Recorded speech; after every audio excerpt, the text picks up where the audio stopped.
In my fantasies, Pete and Jason will have Kamala and Dougie over for weekly potlucks that Michelle will crash with a bottle of wine and gossip, after which Dr. Jill and Joe bring the dogs over along with some homemade brownies to enjoy while they all sing karaoke. One of the simple enduring images of the day, Kamala Harris's hair blowing in the wind as she took the oath. No one with longer hair, in other words, a woman, has ever taken the oath of office outside at the Capitol before, because she's the first woman to ever do it. Love at Hillary Clinton and at Michelle Obama's long hair, they both look radiant and happy. They and at Kamala Harris are all wearing #purple, a mix of both red and blue, is traditionally recognized as a sign of bipartisanship. Trump was an exponentially worse president than W. I didn't like W when he was in office, but at least he respected our democracy, the traditions and laws of the office of president, and the Constitution. W never incited a riot at the Capitol. We estimate that 2.4 million Iraqis have been killed since 2003 as a result of our country's illegal invasion, with a minimum of 1.5 million and a maximum of 3.4 million.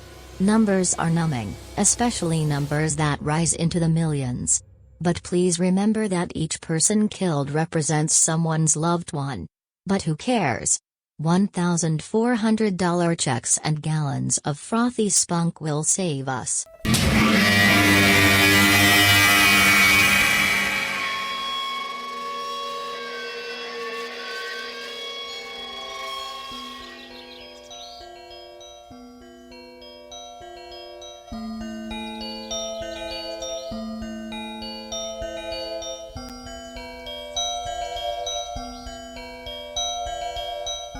He walked out in the gray light and stood, and he saw for a brief moment the absolute truth of the world.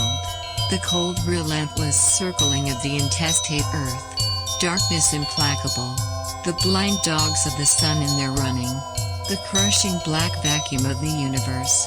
And somewhere 200 animals trembling like ground foxes in their cover. Borrowed time and borrowed world and borrowed eyes with which to sorrow it.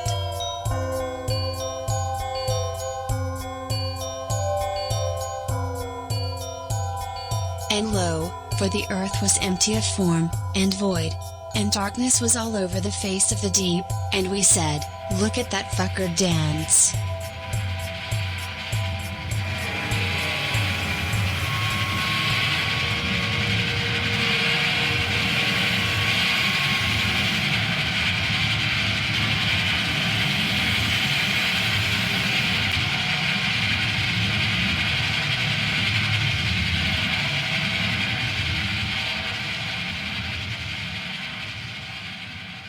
Welcome to Heat Death of the Universe. Hard timestamp, January 21st, 2021. It's 9:21 p.m. We're in Seoul, South Korea. Korea Standard Time. And nothing important has happened in the last 24 hours. I'm pretty sure. Everything is as it should be. I mean, the hottest topic today, maybe of the week, maybe of the month? Gwen Patro? Yeah. Did you hear this? Did you hear this? Have you heard about this? This woman named Gwen Patro? I have. I've seen movies. There's this lady. She sells candles. She has a lifestyle blog called Goop. That seems like a terrible name for just about anything. Especially considering what we're about to explain about her lifestyle blog. Goop plus Goop is this. made from humans. So I think a while ago, I don't know how long ago, it doesn't matter, but previously to an incident that we're leading up to here,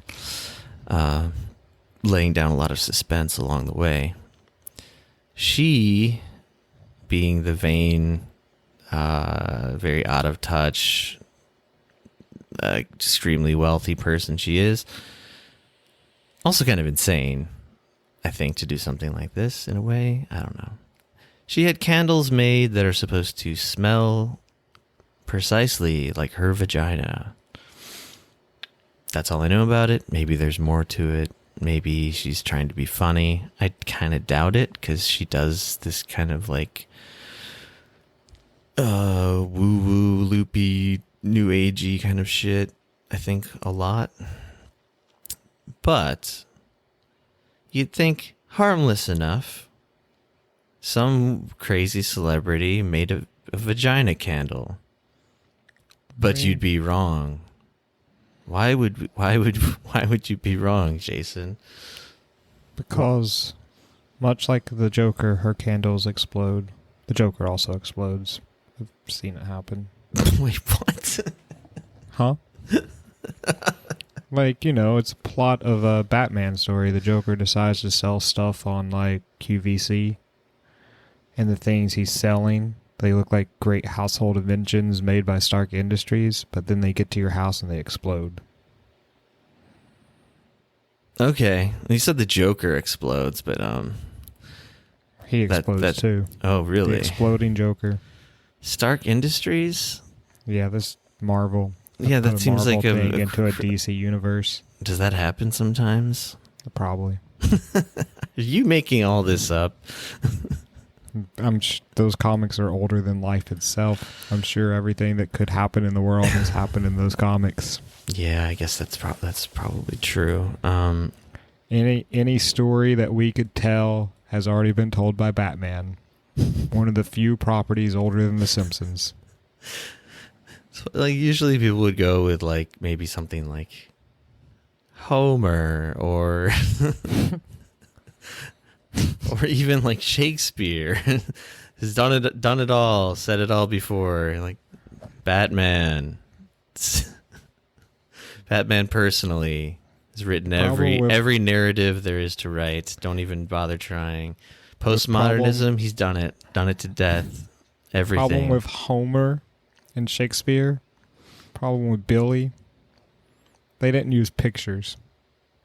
It was really hard to find the pattern in their works. I need those sequential squares.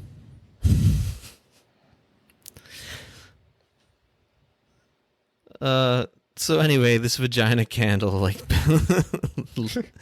basically exploded in this woman's house. Jodie Thompson of Kilburn, North London, told The Sun that she won the anatomically inspired home good in an online quiz. Sure you did. She doesn't want to admit she bought it.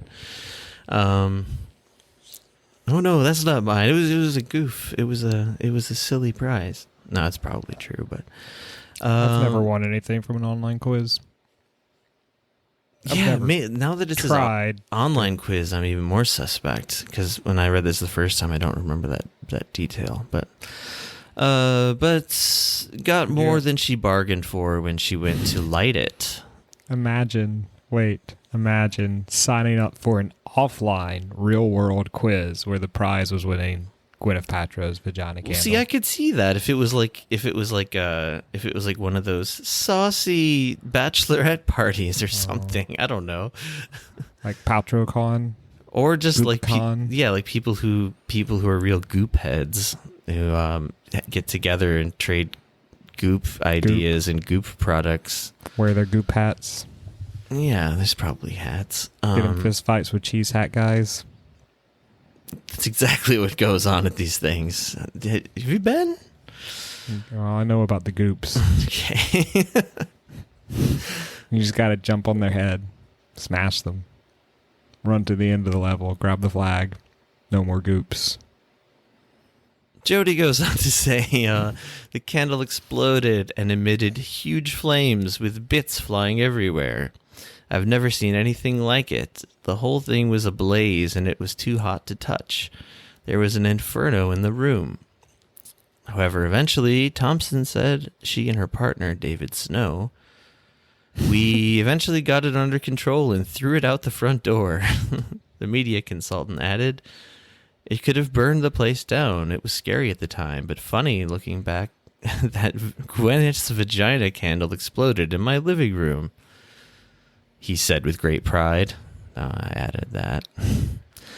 Thompson also shared photos with the outlet of the aftermath, showing the melted and warped gold label on the black glass container. Holy fuck, this candle cost $75. I'm just seeing here. I gotta read the rest of this. Paltrow's debut $75 candle in her collaboration with Heretic, which I guess is a brand, sold out within a matter of hours last year, prompting her to launch a second yoni-centric scent this summer called "This Smells Like My Orgasm," end quote. The scent of the Goop Vagina Candle is composed of geranium, citrusy bergamot, I don't know if I'm pronouncing that right, and cedar absolutes juxtaposed with damask rose and ambrette seed. I don't know all these fucking fancy sounding words. And is meant to be, quote, funny, gorgeous, sexy, and beautifully unexpected. And what could be more beautifully unexpected than a shower of sparks flying all over the living room every time you light it? Haha. And that's all that happened this week. I hope her publicist rebrands them as fireworks. Yeah. Come this 4th of July, yeah. I'm sure Gwyneth is a big Kamala and Biden stan. I'm sure of it. Make America California again.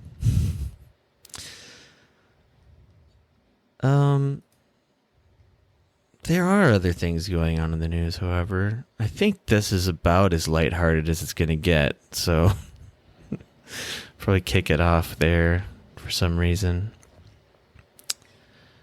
So make our hearts heavy. Why? I mean, you said it's as lighthearted as it's going to get, so it's time to make our hearts heavy. Oh, yeah. Get ready, folks. Yes, we have a new president in the United States of America. And some of the way people are, like, ecstatically reacting is, I'll say unseemly to me, considering all that's going on in the world. But, you know, I'm interested to see how long people will make excuses for Biden and Kamala. I'm sure forever is the answer. But, yeah, I don't know. It's been sort of...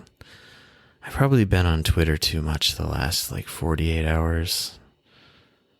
I felt like I had so much to say about it. Now it's all just kind of congealed into one big goopy vagina candle in my mind. But before we even really jump into that, I saw this. Let's go to the truly lighthearted story about COVID.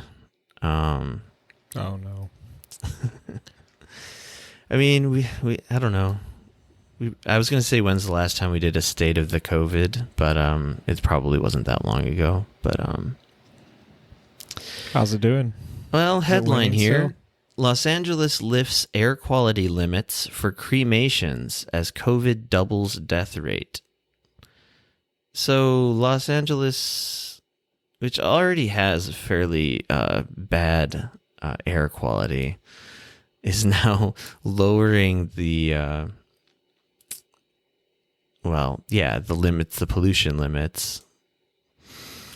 Or I should just say raising the limits. Because they're burning so many bodies because there's nowhere else to put them. And yeah, so that's what's happening while we welcome in Unky Joe and Auntie Kamala. Luckily, he's going to fix everything today. That's the promise. I think he did sign at least one thing already.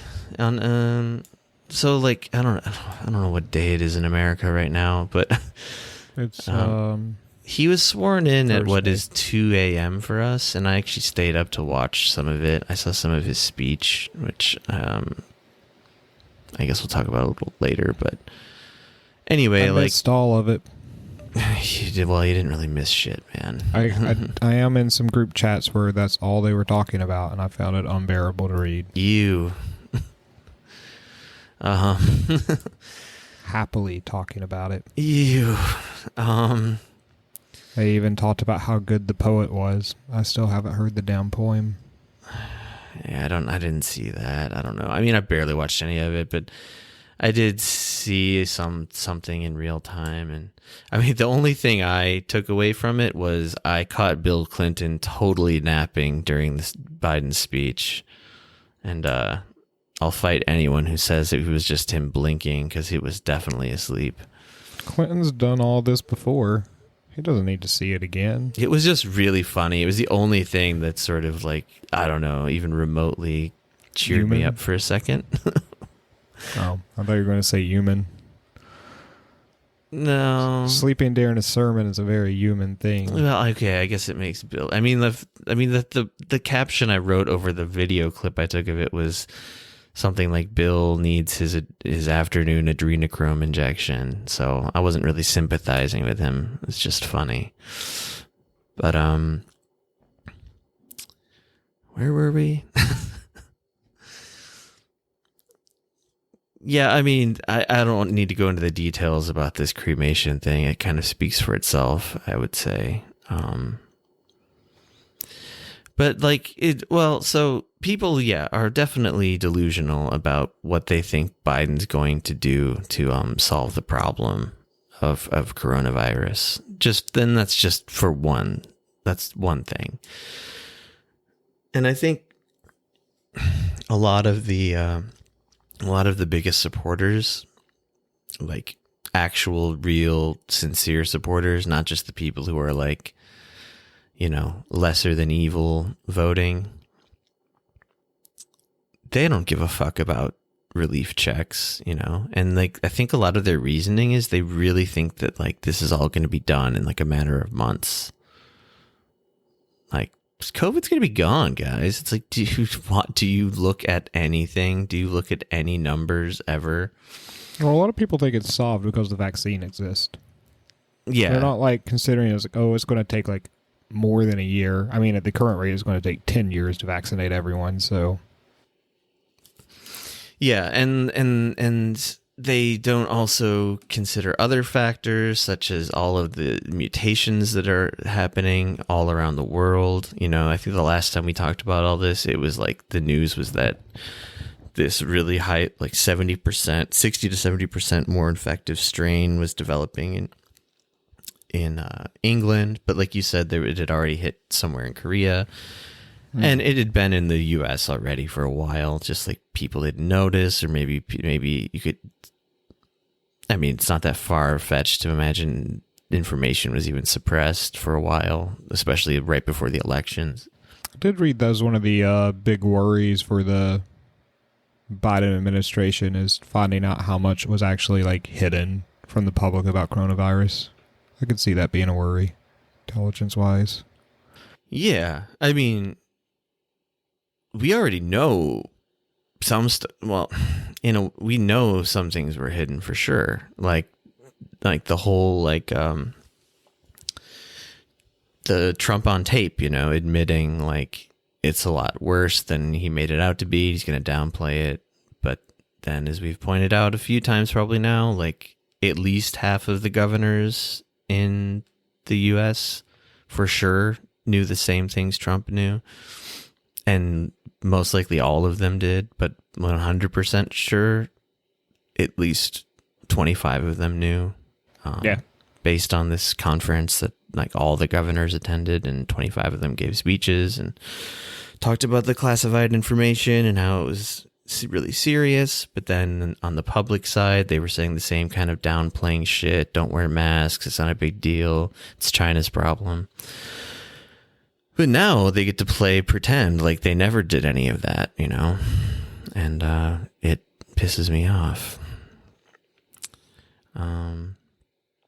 But yeah, so coronavirus is only getting worse in the United States and in other places too. In England, it's only getting worse as well. Yeah. It's no good, folks. Not very good. Very bad. I wonder, is Trump going to get punished? No. No. Can you Definitely a previous president? I mean, I think it would have to be like a rogue prosecutor who is not looped into like the larger state apparatus, because, you know, like we've pointed out before, like presidents don't throw other presidents in jail because they know what could be coming for them at the end of their term.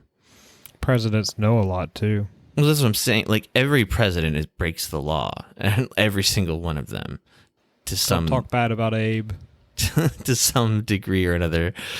I mean, Abe did some at the very least, like illegal stuff, like constitutionally questionable stuff at the very least.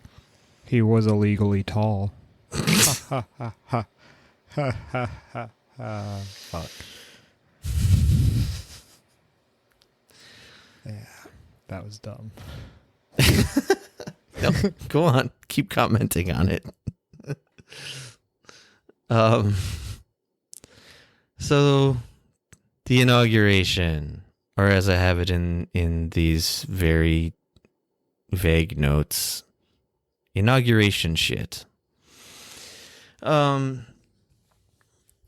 like obviously they couldn't have a ton of people there, and to make up for that, they kind of went overboard on all the pageantry and they had like 200,000 American flags, all there representing the 200,000 people that couldn't be there, something like that. Price tag on the whole thing was $200 million, which I believe is maybe even relatively small for most because like there's the inauguration, the actual swearing in, but then like there's the inauguration like party, which like I guess traditionally can last from like 5 to 10 days, which I didn't quite realize. Anyway, it's not like Biden's gonna know where the fuck he is the whole time it's happening, but there was just the airwaves were just fucking jam-packed with bootlicking. Let's put it that way. Like there was stuff that looked like North Korean state propaganda. And that's, I mean, and then when you think about that and then take a look back at like what this whole ceremony looked like, but like there was one particular quote, which I do have, I don't have the full thing exactly, but there was this guy, I don't have his name in front of me, but he was some sort of commentator on CNN, and it was just him like looking at all the fucking lights and the flags and all this shit at nighttime, like right before Biden, or like I guess the day before Biden was going to be sworn in. Yeah, the eve of the inauguration. He said, "Those lights that are shooting out from the Lincoln Memorial along the reflecting pool are almost like extension of Joe Biden's arms embracing America." Daddy's giving us a big hug, in other words. Oh, brother. Yeah. There was Well, I mean, he does like to give hugs. It's almost like those lights are inappropriately stroking our hair and smelling us. Did I mention that today's been a bad day for Tara Reid? You should mention it again, because it's true. Just want to point that out, in case people forgot. And I would just like to say, I totally believe her, by the way. You're supposed to believe the victim. I mean, not even just because, like, not even just the axiomatic, she's a victim, therefore I believe her, but, like, I paid a lot of attention to her story when it first came out, and I found it very credible for a lot of reasons that we don't need to get into now. But like, and she's just been treated like complete shit from like, from these supposedly tolerant, supposedly feminist, advocates for victims. She's just been like, the most recent thing I think I saw was like, Mother Jones listed her as one of the top 10 most lunatic people of the year, and like actually ended up retracting it because enough people like spoke out. But like, they just did the typical thing of like, oh, you're getting in the way of the coronation of Biden, therefore you are a Russian asset. Like based on zero evidence whatsoever. Are we Russian assets? I wish we'd probably have more money if we were. I mean, we definitely would. If Russia wants to be our patron, give us a call. Yeah, shout out Russia. I'm not giving you my number, Russia, because you're Russia, and I assume you have intelligence agents who can find it. I would prefer if you sent a KGB agent with a briefcase full of money, not full of KGB torturing tools, if you still have those, because that would scare me.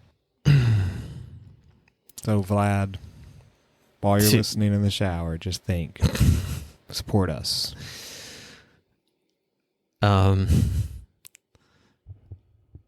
Continuing with just the deluge of cringe surrounding the inauguration.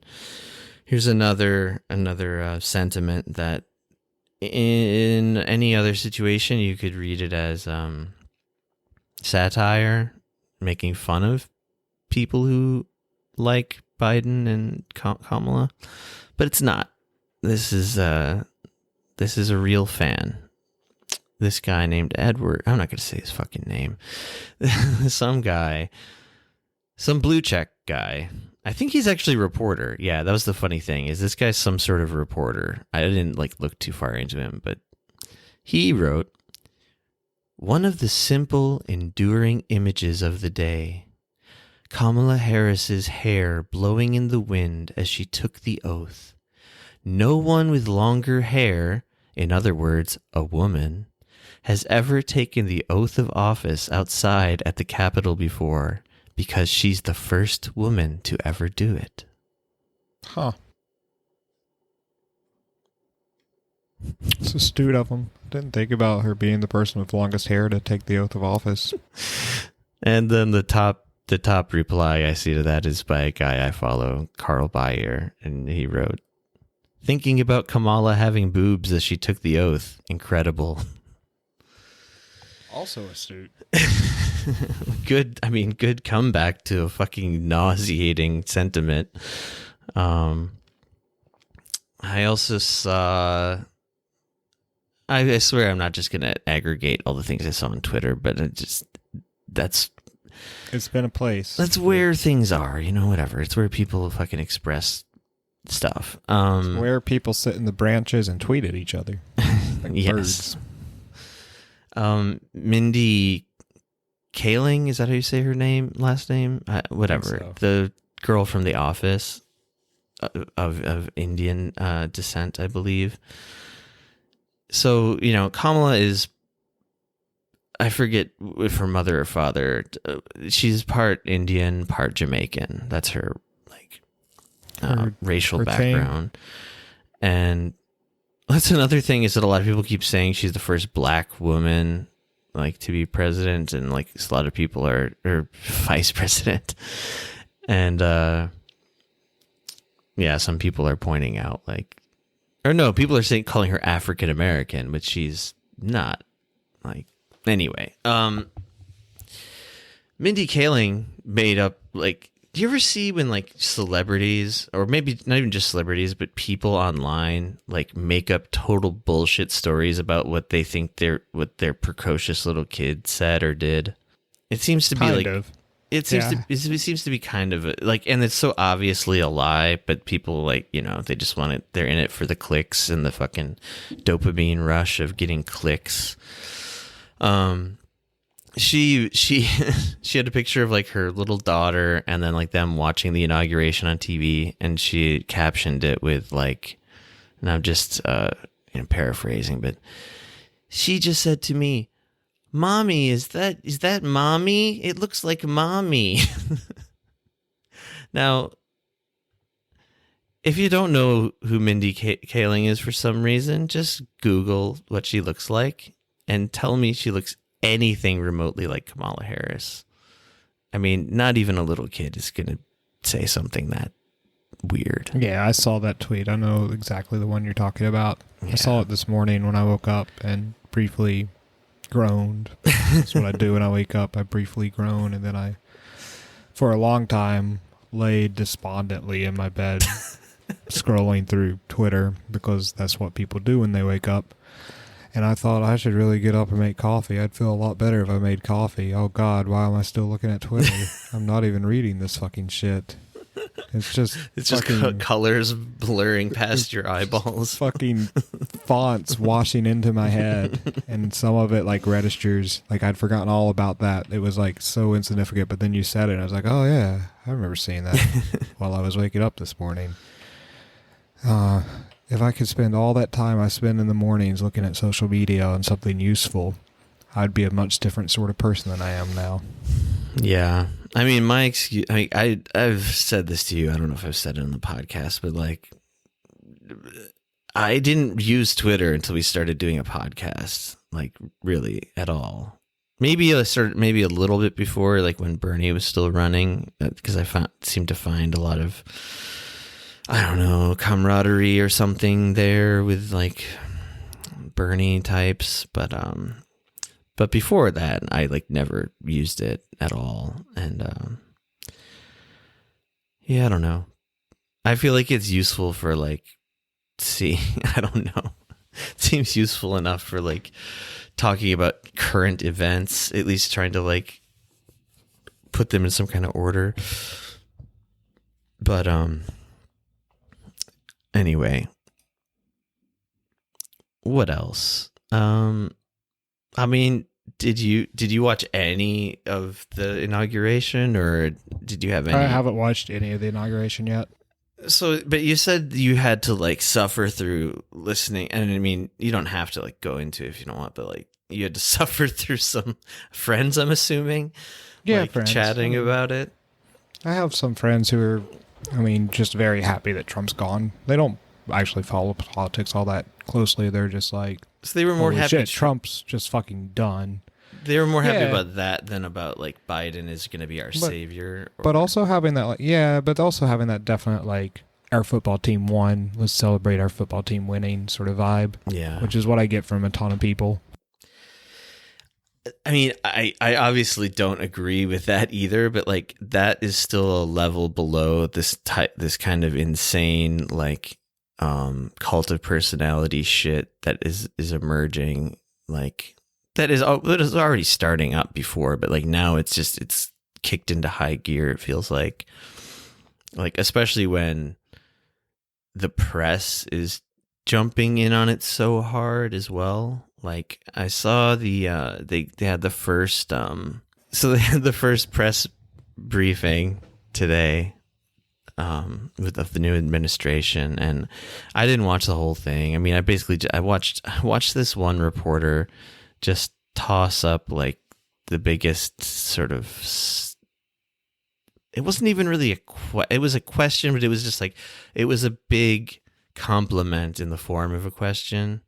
Then the whole point was to be like, everything's going back to normal. Like there's going to be no more those Trump shenanigans. But it was like, it was the press secretary, Jen, I don't know how to say her last name, Psaki, Psaki.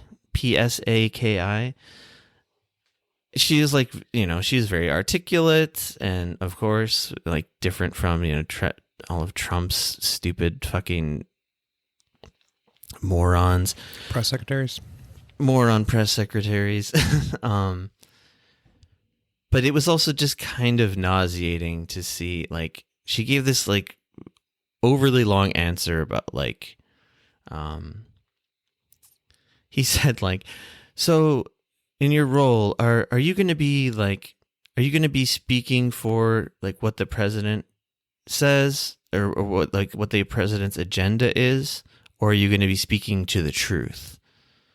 And she's like, well, I've been all around the world, and like she gave this long, weird answer that was just basically saying like our commitment is to the truth, and everyone like basically broke into applause, like, and people are still like coming in their pants over it right now. It's like, yes, I'm glad the uncivil people are gone, but let's fucking like keep our expectations realistic here. Let's stop like slobbering over people for like, the bar is so low.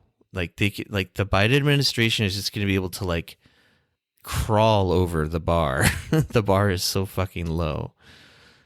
And yeah. I don't know. And I know it's day one, whatever. But like, I feel like if people don't start pointing this shit out now, like,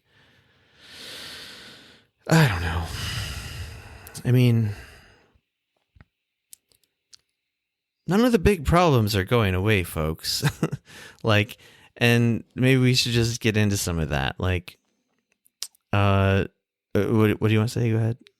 Oh, I was just going to say that so far there was no healthcare given today, no checks yet, and it looks like that stuff's being delayed until March. The only thing that I think was lifted was the travel ban, which is probably good, but right now maybe we need travel bans for the coronavirus. Yeah, they shouldn't be uselessly targeting like Muslim majority countries, obviously. But yeah, we do. I mean, it sounds so funny saying we, but yeah, there should definitely be international travel restrictions. Well, maybe we're not we. As you remember, the lady on Twitter said, "Shut the fuck up, South Korea." Oh, right. That was funny. Yeah, Americans don't care what South Koreans think, according to Wine Mom 69, whatever her name was. Speaking of 69, remember that great economic program I sent you? Seems fucking awesome. It was the 42069 economic program. That's the Keynesian program I want. I mean, it's pretty Keynesian. I just like to use the word. I was gonna say like I don't think it's Keynesian at all, but you know. Yeah, it's more like utopian communists are veering towards it. Anyway, it was just like a thing sent out as a joke, but a lot of people started responding to it like, we could really make this happen. Like, let's not limit our imagination. So the 4 stands for people would work a maximum of 4 days a week. The 20 is they would work a maximum of 20 hours a week. And everyone would earn a minimum wage of $69 an hour. I like the poster too. It looks cool. Maybe I'll make that the artwork this week. That's positive, even though it's just it's also just kind of a real tease to think about. But yeah, in a time where liberals are arguing with the left about $15 being too high of a minimum wage, how are we going to pay for that? And we kind of got into that last episode. So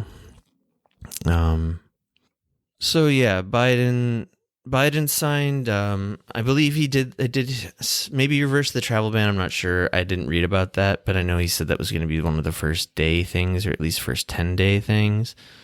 I did see a picture of him signing something, and apparently it was a 8-year road to citizenship, which when I first that seems long. Am I crazy? I don't know.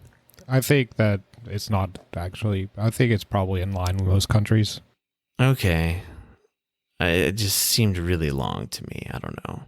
Also, I think I saw someone pointing out the fact that Biden has maintained that he is only going to be a one-term president, that maybe this is a way of letting him off the hook for when it gets crushed after he leaves. But who knows? I tried looking into it, but I've got a real job too, so I didn't have time to do all the research in the world today. But I know for sure he signed that. I mean, let's think about the things he could have signed, like that he could have done immediately. So the things that were signed today, if you're just curious, because I decided to pull them up. Yeah. Mask on federal property. That's good. It should have been mask everywhere. Big fucking deal. Masks should be treated like seatbelts. You don't wear them, you get a fine. Because you're endangering people. Much like if you don't have people wearing seatbelts in your car, you're endangering people. Simple enough. Action to rejoin the Paris Climate Agreement. Good. Travel ban. Good. Maybe. I mean, it is good. It's just like, so what it right now because no one's traveling right now. Halting any funding for the wall, because I guess the wall was a thing, and not just a meme. Yeah, they built some of it. And an order. This one's good. They did make an order reversing Trump's decision to withdraw from the WHO. It's good that we're in the loudest rock and roll band in the world again.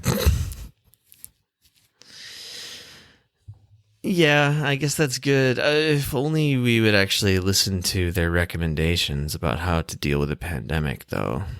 Although I've kind of gotten the sense that the World Health Organization and the CDC are both kind of like, they both told people to just not wear masks early on, just like Fauci and everybody in the, like, both organizations did. So I don't know. Shortage of PPEs. Yeah, but they didn't put it that way. They're worried people take their mask off when they sneezed. Those are all good things. I mean, I guess they seem in a way kind of cosmetic and just for placating the easily placatable, if that's a word. Like the hashtag resistance crowd, Yeah. They, like, if he never did anything else after that, they'd probably be satisfied, honestly. They'd be like, he fixed all the stuff. He reversed this bad stuff I didn't like about Trump. Meanwhile, yeah. COVID, crashing economy, his administration is doing nothing different from Trump when it comes to reopening schools and businesses just on a mass scale, and saying it's for our own good. Like literally just doing the same exact thing. Foreign policy wise, I don't see anything changing except probably for the worse, because a normal politician, a not Trump politician, can can be sort of smooth about that shit. I mean, how many people during the Obama years were paying attention to all of the fucking misadventures abroad that are like still being carried out now? It's like the Secretary of State Blinken, he has the same views as Trump's Secretary of State, Pompeo. Like, they're all for just supporting. It's just even funnier now because the great issue of our time now is a coup, right?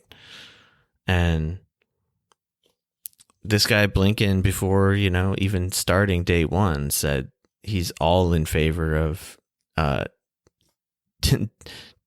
they there was a failed coup in Venezuela. I don't know how much you know about it. I don't know a ton about it. I know enough that, and the history of the U.S. like installing leaders in quotation marks, aka just dictators, especially in South America, but of course all around the world.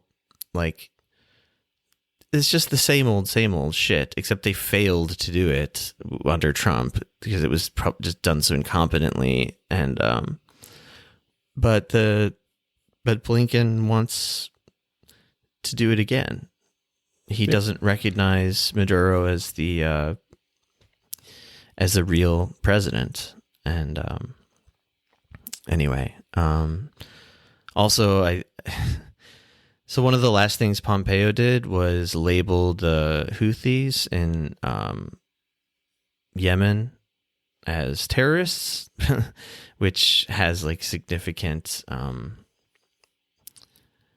being put on that list has a lot of negative significance to it. And Blinken's response to it was like, I'm going to look into that. And think about whether that's right or not. It's like, what is there to think about? Like, I don't know. I mean, of course we're not going to fucking do anything to cross Saudi Arabia. We're going to continue supporting that war for sure. And I know Biden said somewhere on the campaign trail, probably when he was in a fucking... When he was losing? When he was in a dementia haze. No, I think even when I don't know exactly when, but it might have been could have been as recent as like since he won the election. But like, there was just some talk about like, he's like, yeah, I'll end the war in Yemen, Jack. Just like kind of like get off my back or something. But there's no way. I mean, I'll win it the way our grandfathers did. Brawn. We're already doing that. We're giving Saudi Arabia tons of money and weapons to decimate a bunch of like people in fucking huts and freedom fighters that are being, connected to Iran because we're still bloodthirsty for invading Iran. Joe can do it if anybody can. What else happened? Too much has happened. I wish I knew more about what I'm about to say, but I know that like Yane has been a bit worried about Biden as far as Korea goes and foreign policy in Korea. In what way? Mainly just how things will go in North Korea. How, like, diplomacy between the nations will go, I guess. I shouldn't have brought it up because I'm not really sure what to continue that with other than I've got this sense of displeasure. You mean that? Do you mean that Biden will be more aggressive on North Korea than Trump was? Yeah, exactly. Yeah. Well, yeah, I mean, Trump fell in love with Kim Jong-un, man. We've got the love letters to prove it. It was a real frenemy situation for a while there, but I mean, ultimately all of that saber rattling and whatever didn't really result in much as far as I know. I don't think any like sanctions were heightened or anything like that. I could be wrong, but like, I don't think so. President Moon has been urging Biden to follow Trump's diplomacy with North Korea, and a lot of people feel like they'll probably not follow his diplomacy platform because they don't want to follow anything that Trump did. Yeah, exactly. But South Korea has been urging it because like it's actually been oddly effective. I mean, Trump fucking sucks, but like it was kind of incredible to see a U.S. president meeting with the leader of North Korea. Like, when was the last time that happened? Ever? I don't think any president ever met with Kim Jong-il. I could be wrong about that, but I don't think so. And even seeing President Moon and Kim Jong-un like holding hands and walking around together in that photo op was, I don't know. I think that it could be a good thing. I mean, it's better than just starving the people more and antagonizing a country like that. I mean, they're never going to like preemptively strike anyone ever. Like everybody knows that. I don't know. This is a topic for like a whole other episode, though. It is. It's just something that crossed my mind. Yeah, it's interesting. I didn't even briefly. I didn't even think about that though at all. So, I mean, Yay, much like me, prefers that. Was happy that Trump's gone. I mean, I am happy that Trump is not the president anymore because it just always felt ridiculous to me that he was the president. Somehow, like everyone that we worry about going to sleep, I do feel comforted that the normal evil that I'm used to throughout most of my life is back in power. I was real worried. I'm going to steal something here. I was real worried when Pepsi had taken the #1 spot from Coke for a bit there. Yeah. I mean, I think you can be happy that Trump is gone, but still nauseated by the prospects of a Biden-Harris administration. They're not mutually exclusive feelings, I think. Yeah, that's how I'm feeling. And the one emotion is overpowering the relief that Trump is gone, because he's gone. So it's like, what the fuck ever? Like, am I going to just sit and like look back upon the past and get angry about? Remember the time Trump said that stupid shit? Remember that time that Trump fed basketball players Big Macs? I don't know. That was the most American par excellence moment ever. I think they were football players, but whatever. They could have been football players. One of those sports with a ball that you try to get to a goal. Mm-hmm. A lot of those. It's to round out the inauguration shit. It was like an unprecedented amount of security, but I guess it makes sense considering what's happened recently at the Capitol. But I think it was either 25 or 35,000. I think they were all National Guardsmen. I don't know. I heard them referred to as soldiers as well. I mean, I guess a National Guards person is still a soldier. They are. Okay. In any case, yeah. A huge amount of people, and like the city was basically shut down as if it were a war zone. And yeah, I mean, as far as the speech goes, it was just what you would expect. He's just all of this calls for unity this, unity that, which is the same thing. Like when you've got Democrats and Republicans both calling for unity, you know something fucked up is like in the works. I feel like. That's part of the reason I'm uneasy about all this. Also, I just know Biden's beliefs and his plans, and like, I mean, he is a fucking huge liar. He's a fucking liar, like crazy. He lies like a motherfucker up and down all day long. But in some ways, he's been very forthright about what he believes. Like with Medicare for All, he's just like, no, fuck that shit. I'll veto it. No, I'm not for the Green New Deal, to quote him exactly how he sounded in the debate. We watched that together. We did. One other thing that sickens me to no end is, and this was another thing that was just like plaguing Twitter, where liberal people explaining why they think Trump is worse than George W. Bush. And there was even what's his name? Chris Hayes, that fucking Poindexter from CNN or whatever.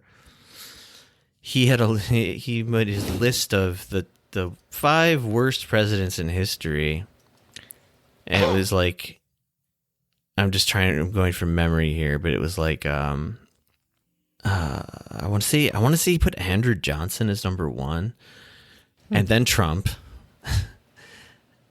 And then I can't remember, blah, blah, blah, blah. And then down at 5, I think he had Nixon at like 4. And then 5 was like maybe someone from a long time ago / George W. Bush. Like he couldn't decide. Like they were tied for 5th. Anyway, this is all to say that anytime I see that kind of talk, like all I think of is just without going into any other part of his presidency.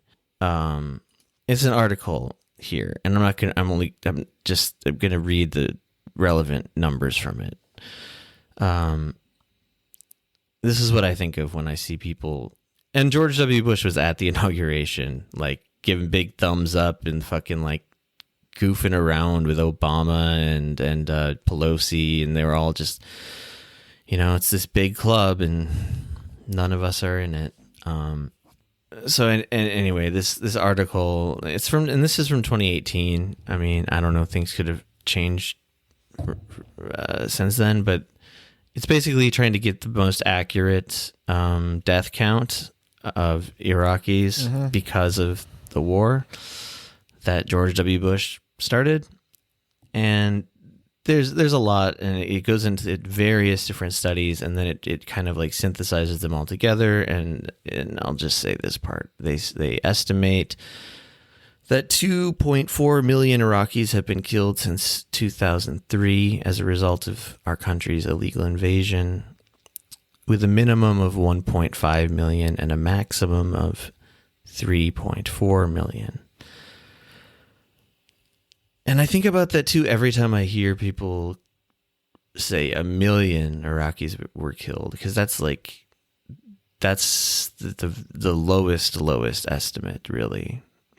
And as this article says, like right underneath the title here, numbers are numbing, especially numbers that rise into the millions. But please remember that each person killed represents someone's loved one. And yeah, I don't know. I had to post that at least twice on Twitter today in response to these George W. Bush revisionists, and none of them had anything to say about it, of course. Although I'm kind of waiting for them to be like, those numbers are suspect. We only killed like 900,000 people. So then another thing that I hated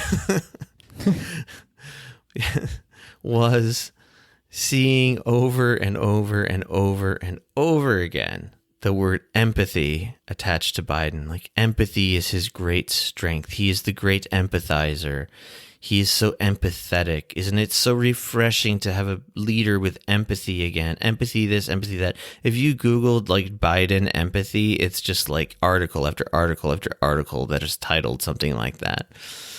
And I think it's really gross and disgusting because he's done a lot of horrible things to the world and to individuals. Tara Reid, for instance, is maybe one of them. But on a mass level, it's talked about to where it almost like feels, I don't know, cliche, but whatever. The 94 crime bill is a big deal. Yeah. And I always have to remind myself to be even-handed that Bernie voted for that motherfucker also. He didn't design it, but he did vote it in. So I just feel like what people mean by he's so empathetic is it's just when he gets up at the lectern and he starts getting like all misty eyed and like his, he starts showing emotion. And it's just because he's thinking about his own personal losses, which like, okay, that's real. I'm not saying that he's faking it, but I feel like he's sort of exploiting these real emotions about Beau Biden, his son that died, and his first wife. And people are so moved by this shit that they transfer it onto themselves. It's like, look, his feelings. That means he feels our pain. What I'm getting at is I can't take any more of this Clintonian, I'll feel your pain shit. I see you. I recognize you. We hear you. That's like all we get nowadays from Biden types, Crumbs. Pelosi types. Crumbs from the table. I mean, it's almost worse than sorry. crumbs. It's like it's literally nothing. Let us share some scraps of goodwill. Yeah, goodwill.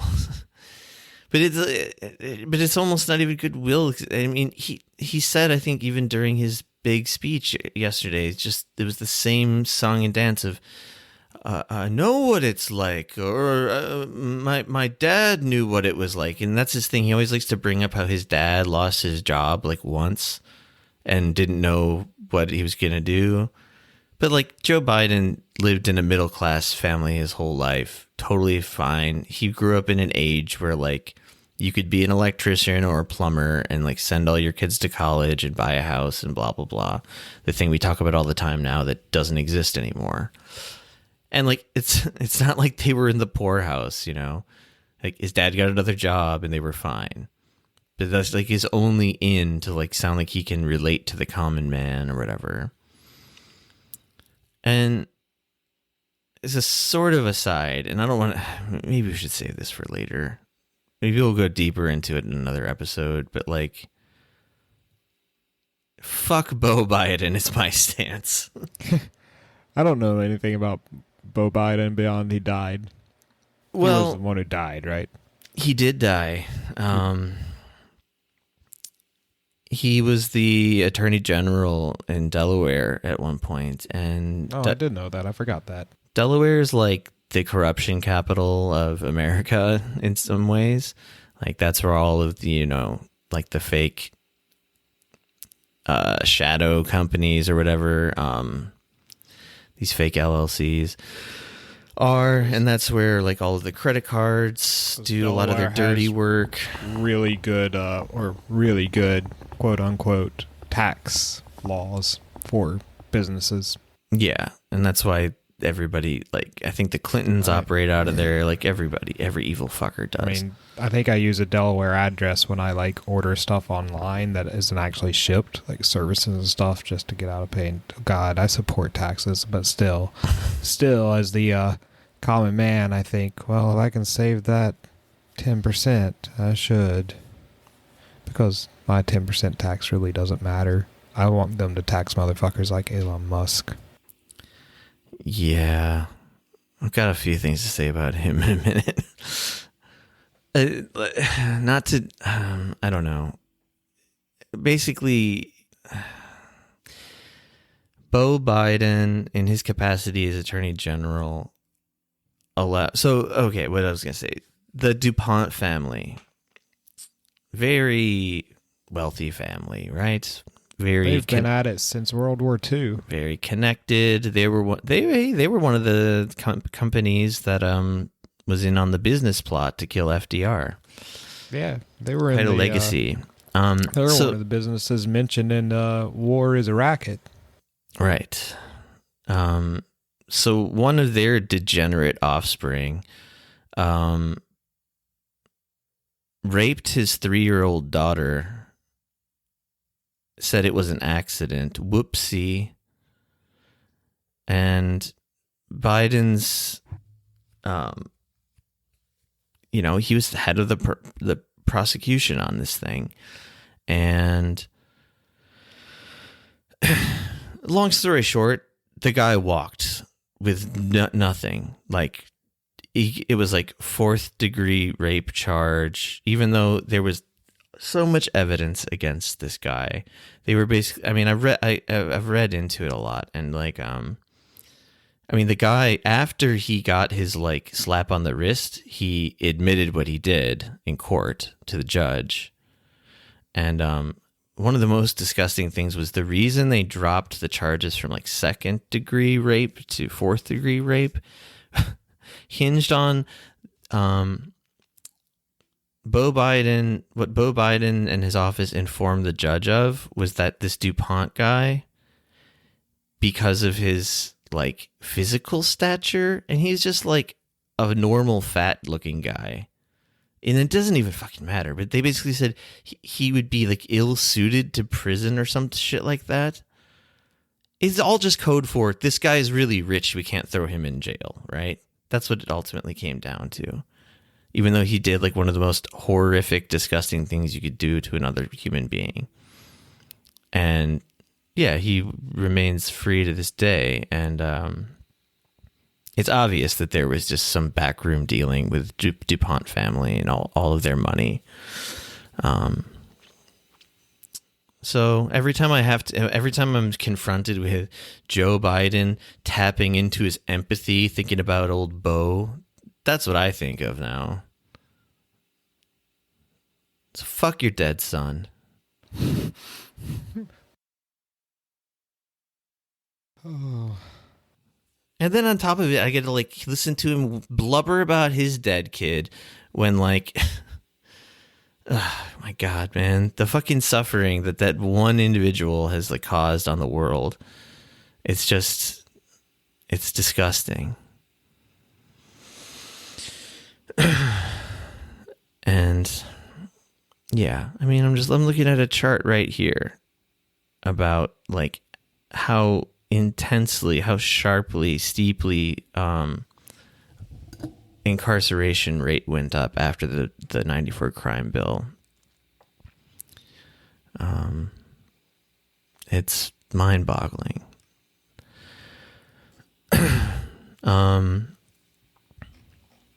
So yeah, I can't abide this empathy narrative. It really pisses me off.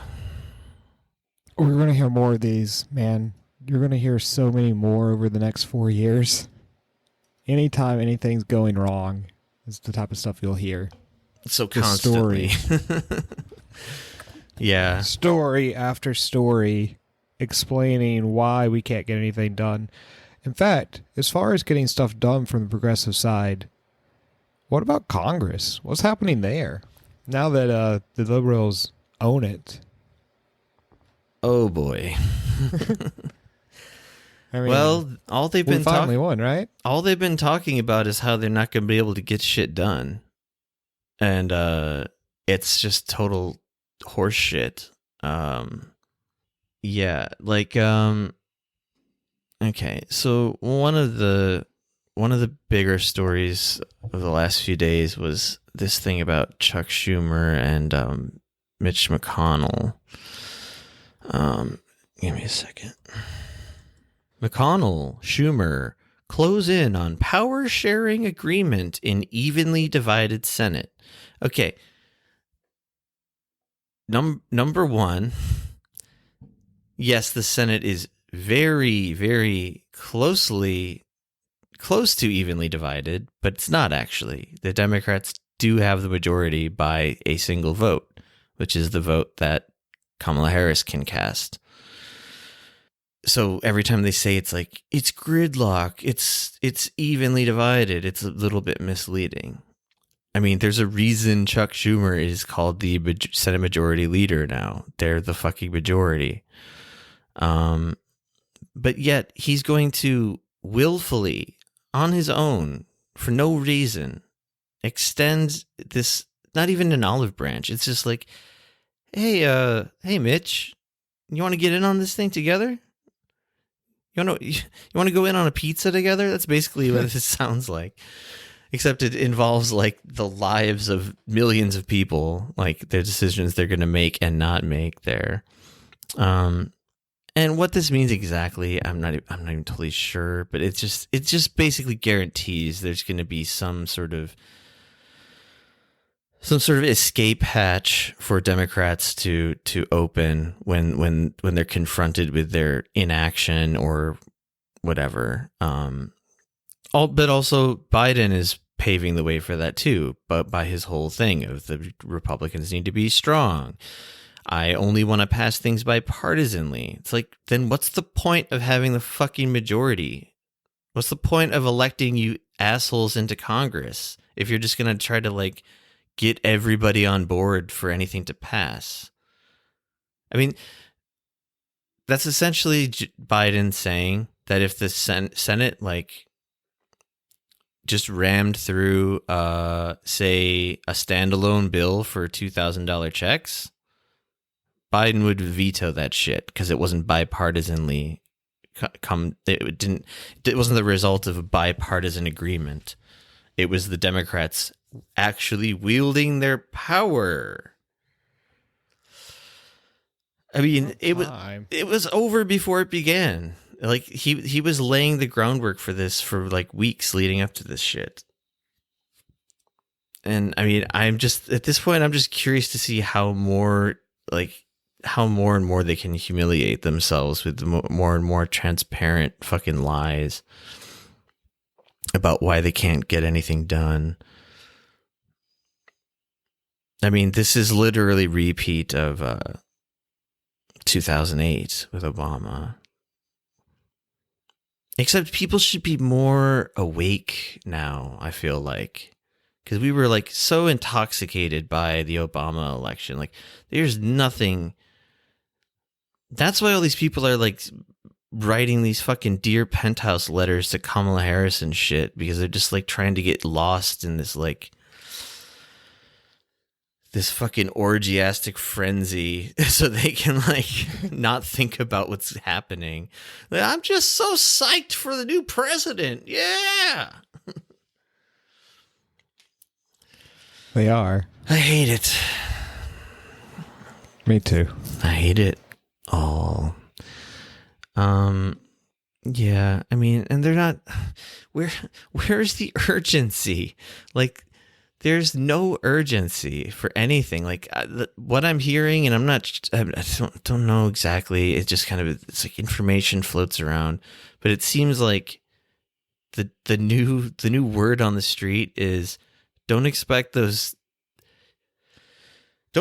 checks that we already fucked you over with, the $1,400 checks. Those aren't coming out till like March.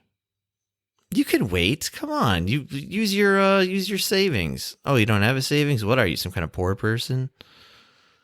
And I don't know. Like, people are acting so triumphant right now, and over what? Like, look, there's a bullet point that says he's gonna fight the COVID problem. How, motherfucker? How is he gonna do that?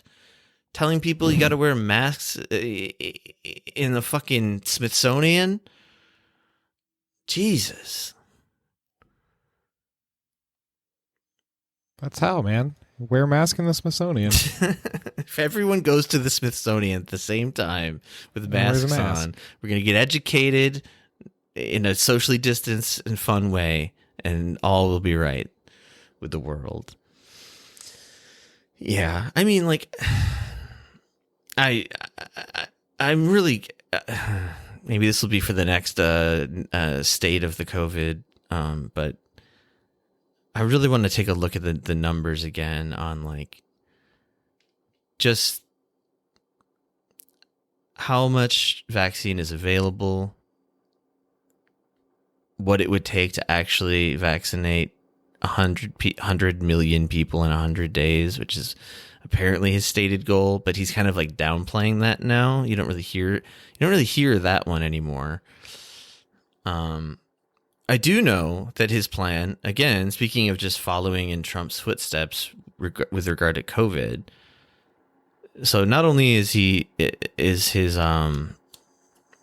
we talked about it maybe on the last episode, that dickhead who said like we need to get everyone back to school and work right away because it's feminist. Like, women have been disproportionately put out of work. We got to get those ladies back to work. Do you guys see the new Wonder Woman movie? Yeah.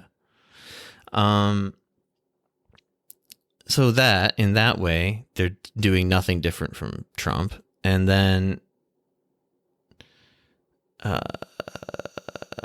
in the vaccine rollout, like, what should be done is they use the power of the federal government to centralize all the vaccines and how they're going to be distributed, and have a single system that does that. It almost is like if we had Medicare for all, if we had some sort of government provided health care system, we could be vaccinating so many more people and not throwing away vaccines because Andrew Cuomo is a fucking idiot. But no, Biden's plan is, he's like, in the bullet points, it's like, we will communicate clearly with the states about what they are doing. It's like, in other words, it's going to be the same shit as with Trump. It's like 50 small dysfunctional countries all trying to, who all have, like, I don't know, different bureaucracies, different methods of distribution. Like, there's no need for that. It could just be a uniform program. So I guess I'm not too optimistic about 100 million vaccinations in 100 days. I'm not either. I don't mean, think wouldn't it's possible. I wonder how many vaccinations were done. Okay, let's see. What time is it right now? It is now Joe Biden's the morning of his second day in office right now in America. And I wonder how many people will get vaccinated today. I think it will be the 3.5 million that needs to happen. I'm going to guess not. Well, maybe the next day or the day after that. We'll see.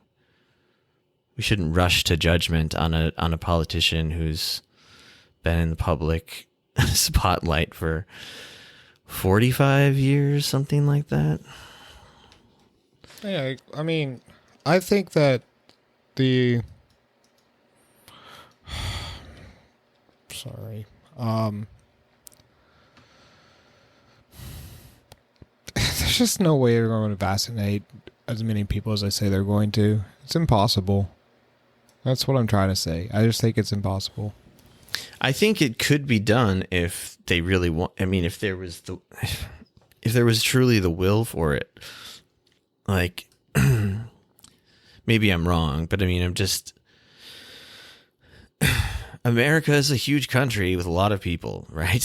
And I don't know exactly how many people we have that would be qualified to administer these vaccines, but it's probably significant.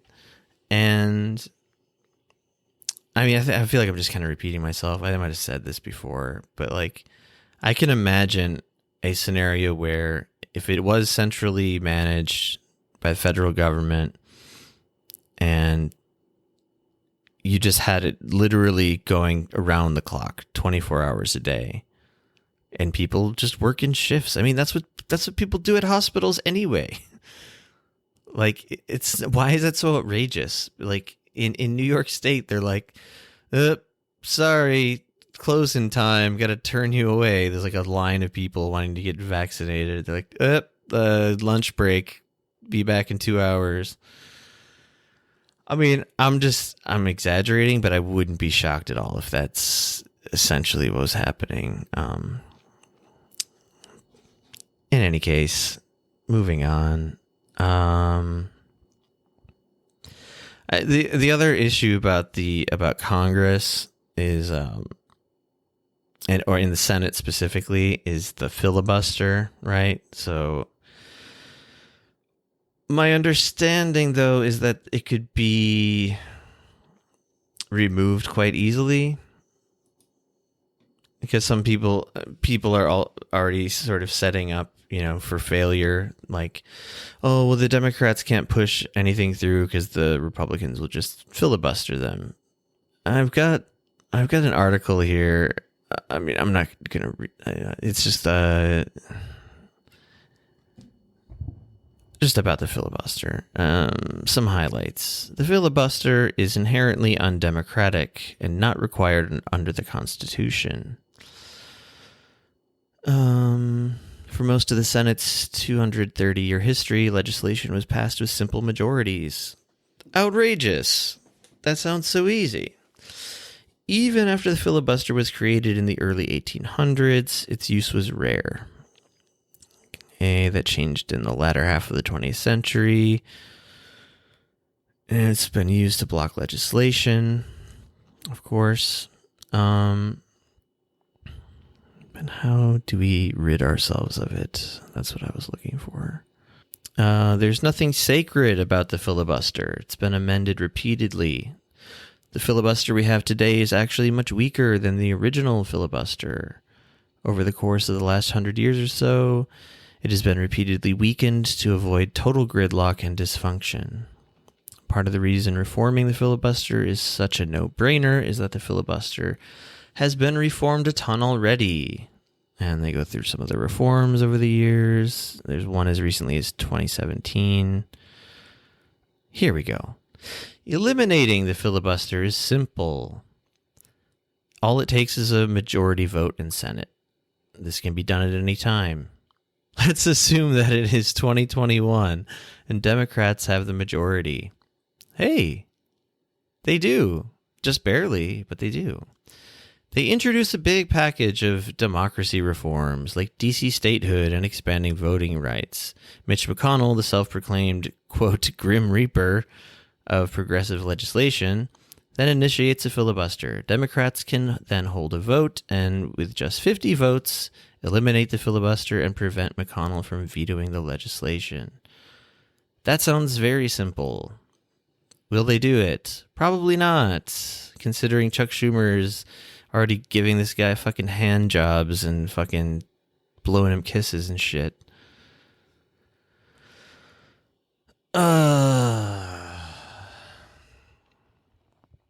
There's a provocative headline here.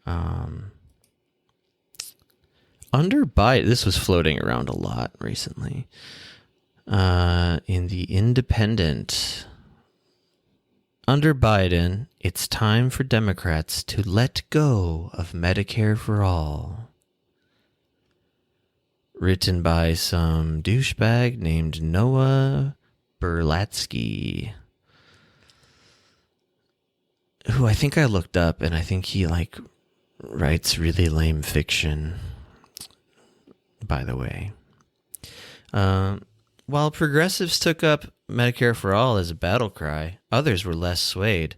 There are two other ways to enact a progressive agenda that Biden should prioritize now and leave Medicare for all to the future.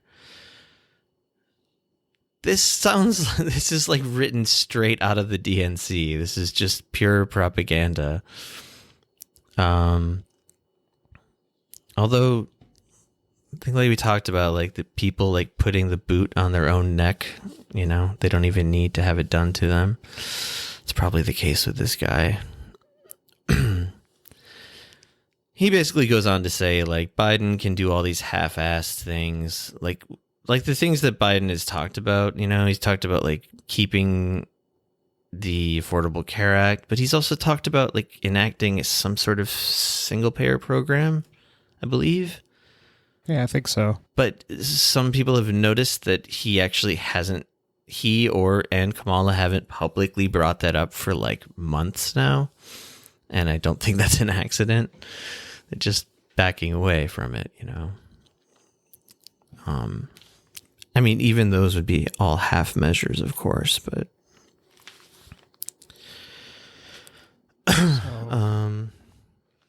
so yeah, people are just let it go. worry about it later. We can do this stuff later, Let's guys. celebrate now. It's time to celebrate. It's time to celebrate for the next 4 years. We won. We're in charge again. Don't bother Let me. the good times roll. Did you know that we haven't had a candidate sworn in with long hair before? It's amazing. Fitting with that headline, though, about forget about Medicare for all, everybody. Just put on a smile. Joe Biden lifted his health care plan from insurance industry lobbyists. Of course he did. I mean, that's what the ACA is. But even his, I guess, specific plan now, it was just like, yeah, I mean, it was like literally handed to him by lobbyists, insurance company lobbyists. I'll read just a little bit from it here. This is a Jacobin. President-elect Joe Biden's new COVID-19 relief plan does not adopt existing Democratic legislation to expand government-sponsored medical coverage, nor does it propose a promised public health insurance option. Instead, it adopts proposals from health insurance lobbying groups' recent letter to lawmakers demanding lucrative new subsidies for insurance companies, at a moment when those corporations have recorded record profits as millions lose coverage and many face claims denials. There's a link to the claims denials, and it's really sickening, just these companies turning people away. I mean, you know that happens every day, right? With all kinds of claims, but like this is specifically about treating coronavirus. Just like thousands and thousands of people turned away by these companies that people are paying. Like it's not even like people who are uninsured. And so people, these customers of these fucking parasitic companies, like, nope, we see here in your records you had the sniffles a few weeks ago. It's a pre-existing condition. Anyway. Yeah, no, I mean, they've been doing that for since they've existed, basically. Yeah. I mean, or I don't know, maybe that's not totally true, but I mean, wasn't that like one of the crowning achievements of the Affordable Care Act, though, is that pre-existing conditions, like that, those kind of rules are basically outlawed. Yeah, I think but maybe that only applies to if you're like getting your coverage through the Affordable Care Act and not maybe some other outside private insurer. I don't know. But in any case, so Biden's plan would shovel billions of dollars to private health insurers by providing subsidies for Americans to buy coverage through the Affordable Care Act.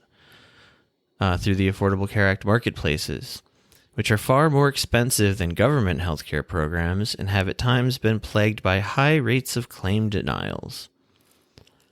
The plan would also subsidize COBRA continuation coverage through September, allowing workers to keep their employer health insurance plans when they're laid off. Wow! All these gradualists, incrementalists, little grains of sand are going to add up to a castle one day.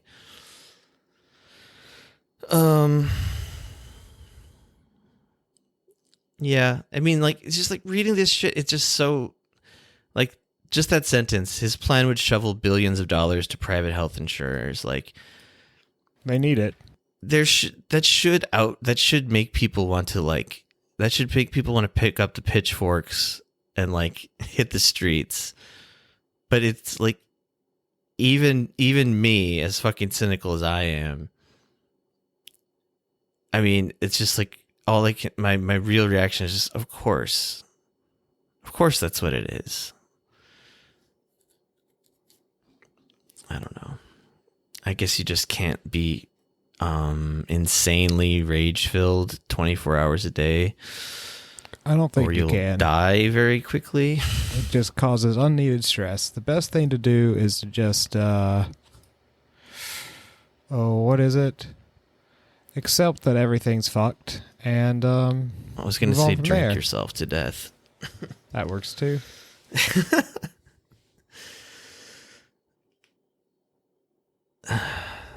Yeah. All right. Side note, just because we were talking about all this horrible shit, I'm doing okay with not drinking lately. That's good. Yeah. Like, not even really thinking about it, honestly, except for the moment just 10 seconds ago where I suggested drinking yourself to death. I was considering drinking today when I thought that I might go over to your apartment, but I haven't been drinking at all. Stopped you. What? The rain stopped me. you. I was stopped by the rain. If only someone had invented a way to stay dry in this shit. God, I know, man. Why isn't there a way to stay dry in the rain? Maybe you can use a Vagina Candle. That could help. The explosion will keep the rain away. If I just had one of those. Yeah, I don't even know how long it's. I guess I've been. I mean, it probably doesn't sound like much to maybe a normal person, but 3 weeks of straight of not drinking, that's probably the longest I've gone without drinking in a long time. That's a really long time, man. That's actually longer than me at the moment, which I think I'm at like 2 weeks, which is a long time for me. Somehow, I think this stage of the coronavirus is actually curbed by drinking more than just about anything. Just not going out. I don't know. It was just hard to get to the store. Yeah. So much I think stuff. your laziness really saves you, man. My laziness is a problem, really. Yeah. I guess. You know who was born with every option? Segue. Joe Biden. Elon Musk. A couple headlines about Elon Musk lately. I sent you that one. The job ad. Yeah. What did it say? I don't remember exactly. The 42069. That one? No. Elon Musk was like hiring someone. Oh, he was hiring for someone to critically debate people who had negative opinions about Elon Musk online and to improve his PR. But I think he had also fired his whole like PR department. He basically wanted like a keyboard warrior for hire to like defend the good name of Musk. But, yeah, exactly. And it just made me laugh, especially when you said I should apply for the job. I mean, probably pays well, dude. Oh, I'm sure. Well, actually, who knows? The guys are ruthless. But yeah, yeah. He's still fucking. This is a separate issue, but he's still pushing his dumb ass underground conveyor belt roads idea. Maybe I'm mistakenly adding the conveyor belt part, but I swear, like I saw some like 3D mock-up of it, and it was like how it would work like in a major city, and it was like your car just like goes to this spot, and then suddenly the road just like it lowers you down into this underground tunnel. And you're not even, then it's like self-driving or something. I swear it was just like moving on a track. It was like your car was like moving on a track. In any case, it's really stupid in all contexts as far as I'm concerned. I mean, I'm no like engineer, but it just seems intuitively idiotic when you could just build like bullet trains or like make a better like public transportation systems. But apparently he's just like going around to like all the different like governors and like mayors of major cities and like saying like, come on, let's do this thing. But the reason it kind of popped up more than usual was he was proposing it in Florida. And I saw someone responding to it who understands like the geography of Florida. And it made sense what they were saying. Like Florida is essentially like a swamp, like it's like swampland. It's very fragile. Like when you start digging into the ground, basically. Yeah. And they were just saying that like it would be like an unmitigated disaster. Like it would just destroy so much if you tried to do that shit basically anywhere in Florida.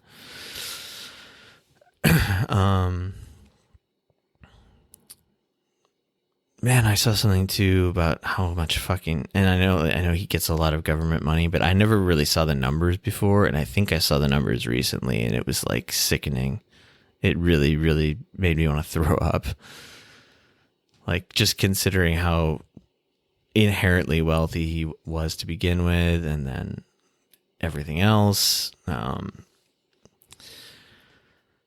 Did you see that? Like, it's like a picture of him.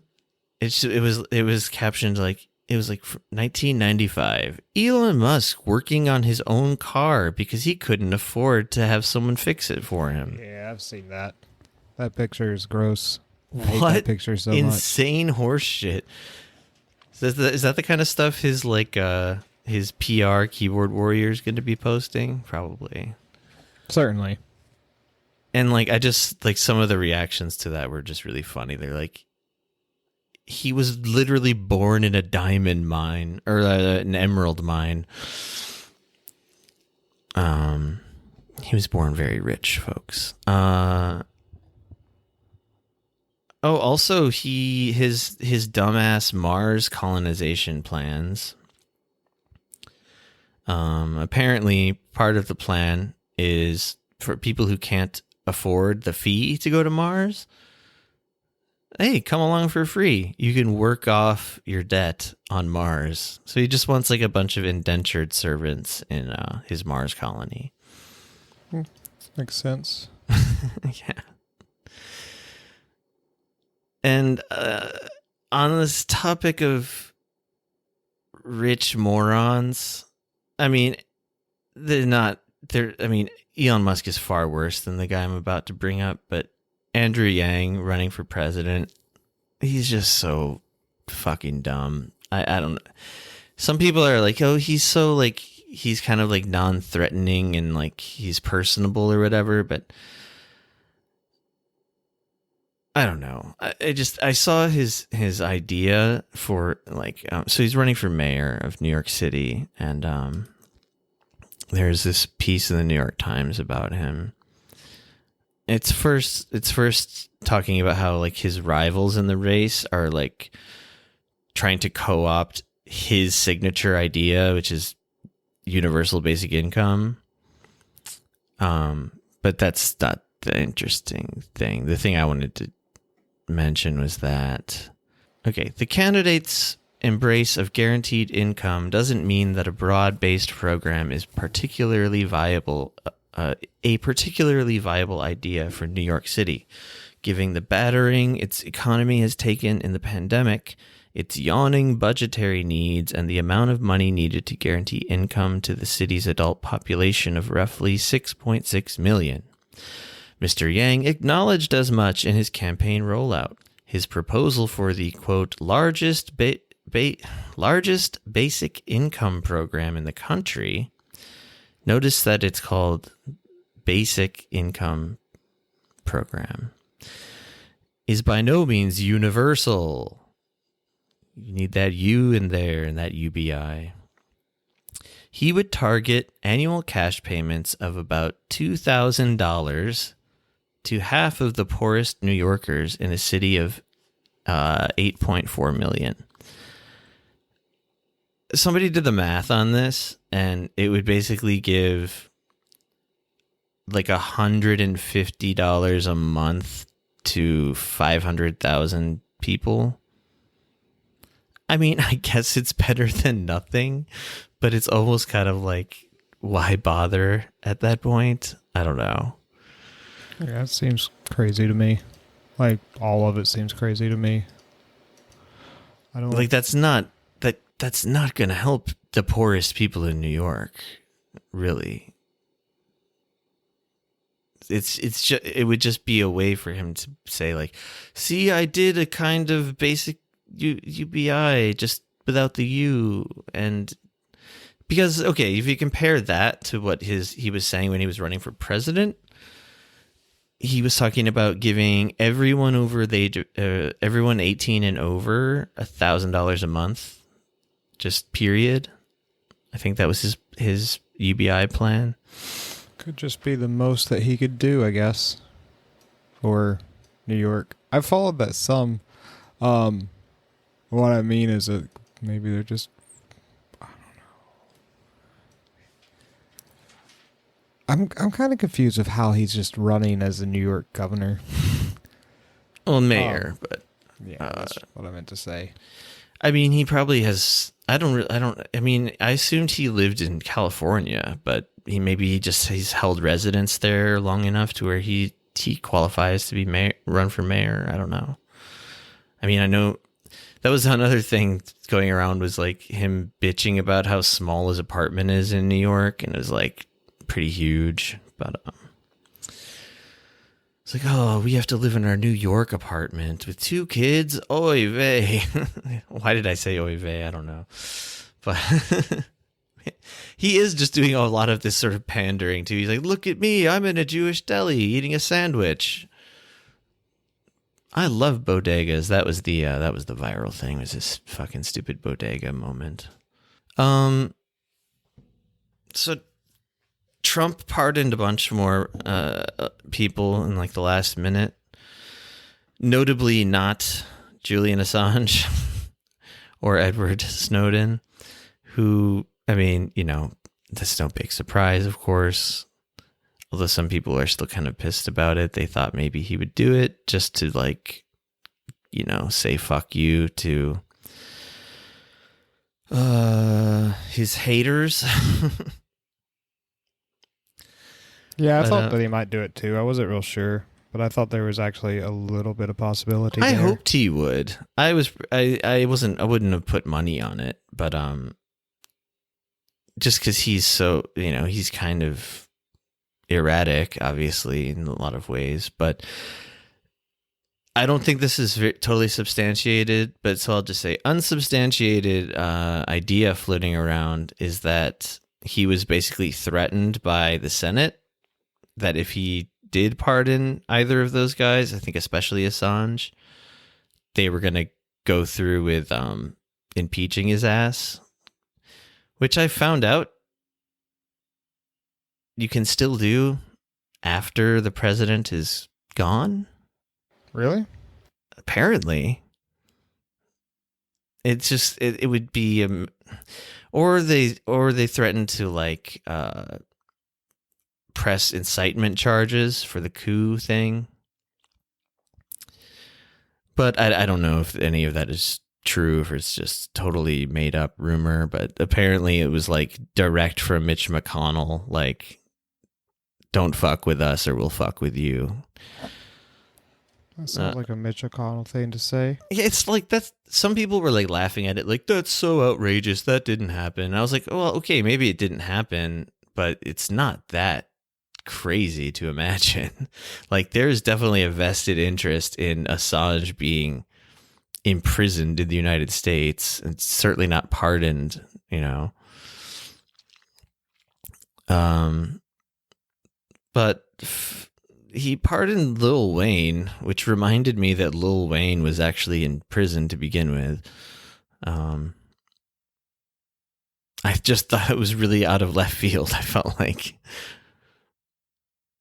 I kind of forgot that he was in prison too. He was doing time for like weapons possession charge, something like that. Yeah. I wonder how he gets by in prison. Probably fine, right? He's rich. I don't know. Maybe he gets beat up. He's a really small guy. He's Lil. That's for real. Is he actually really little? He's very small, yeah. I don't think I knew that. I watched like a YouTube documentary about him once. I have a whole like sort of like mostly ironic like backstory with like listening to Lil Wayne probably like before I came to Korea. It all came from like the kids that I worked with at the mental health facility. Like a lot, this was in like 2010, so they all like Lil Wayne, they like Gucci Mane. That was all their shit. That was their shit. And I would like let them listen to whatever they wanted when I would like drive them around in the van to like go to different places, you know, outings and such. Yeah. And I started to realize like Gucci Mane is so fucking boring and slow and stupid. Like he's not like lyrically interesting at all. But Lil Wayne, by contrast, was like way more. I was like, if I have to listen to this shit over and over, because it was like the same songs on repeat, I was like, Lil Wayne's all right. It started growing on me.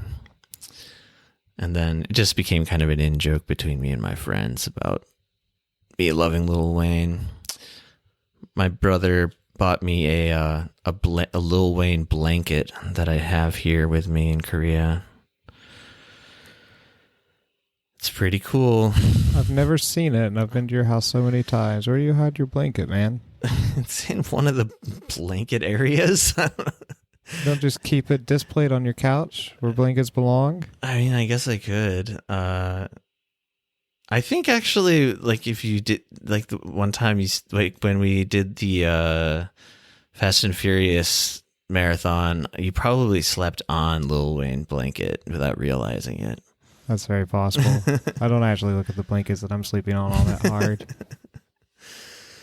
And when you're in the middle of a psychotic movie marathon, maybe one last thing and then we'll get out of here. Oh, right. This is actually kind of interesting here. Make it sound like this is actually interesting, not like the last 2 hours of bullshit. Big tech critics alarmed at direction of Biden antitrust personnel. Renata Hess, who has worked for Google and Amazon. She's worked for Google and Amazon, is the leading candidate to run the Justice Department's antitrust division. So the two companies that have like huge, like, just stacks and stacks of like, what am I looking for here? Potential bills to impose antitrust violations, punishments, whatever. Words. Help me, Jason. I don't have any words. Okay, the person who's going to be in charge, this was on January 18th, so she's almost certainly going to be in charge of the antitrust division of the Justice Department, and she's a former Google and Amazon employee. Like, those are the companies that need to be fucking broken up. Yes, so do you think she's going to recommend that? It seems like a conflict of interest to have that person in that position. There's no way she's going to recommend any of that. Yeah. This is just more of this blatant fucking nut. This is just like Trump. Like, what is the fucking difference? You got a Secretary of Energy who fucking works for oil companies. You've got an antitrust person who worked for Google and Amazon.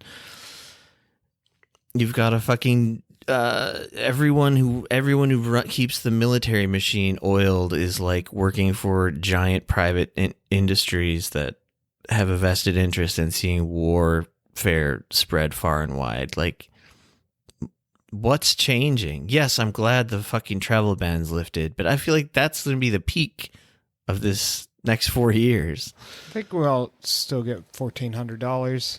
Well, I'd say reuniting families, like if that actually gets done properly, like I'll say good. I'll of course say good on them. But at the same time, you also can't help but remember who was in charge when like the most deportations were happening. Apparently Biden actually said that it was a mistake the way that people were deported during his and Obama's time, which is sort of shocking to see him own up to a mistake. But yeah, none of these larger things that really, really matter are going to have much of a better outcome. Yeah, I think that we're just going to have 4 years of basically just halted progress. But I guess I also think that maybe we'll be not so much going back on progress, which is maybe good. I don't know if it is or not, to be honest. Well, we'll see. We'll see how many new wars get started.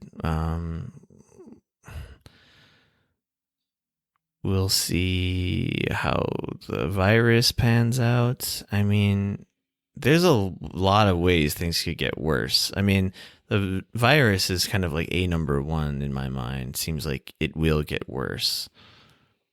When the only plan is send everybody back to work and school, but wear masks if you're visiting the White House. Like, come on. It's just so obvious what's going to happen. More fucking people are going to die. Yeah.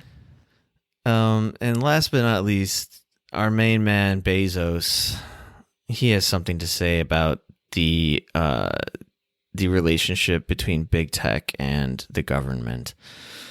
Bezos says, the country is in trouble if big tech turns its back on the Pentagon. Quote, we are the good guys. Amazon CEO and founder Jeff Bezos gave a dismal outlook for the nation if U.S. tech companies decide to not support the Pentagon's war business. Quote, if big tech is going to turn their backs on the Department of Defense, this country is in trouble. That just can't happen, Bezos said at the annual Reagan National Defense Forum in Simi Valley, California. Tech firms have faced backlash for pursuing lucrative Defense Department contracts. You don't say. This guy just does really want to run the world. Yeah, I think so. And kind of does. And he's getting there. Definitely, whatever.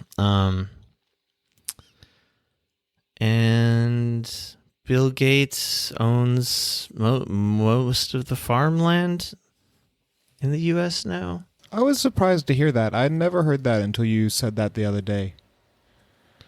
I was, I guess shocked.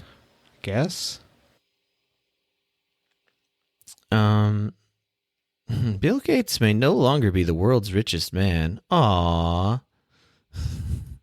Yeah. But he can claim a new title, America's Farmland King. That's what I'm going to call him from now on. Hey, Farmland King. The billionaire Microsoft co-founder has become the largest owner of farmland in the United States by quietly buying up massive plots across the country, a new report says. Gates' portfolio comprises about 242,000 acres of farmland and nearly 27,000 acres of other land across 19 states. The biggest chunks of Gates' holdings are in Louisiana and Arkansas. And he owns other land in other places and so on. I mean, I think imagine all the countries he owns lands at. Yeah, well, like, I can't remember. There was some connection between Bill Gates and those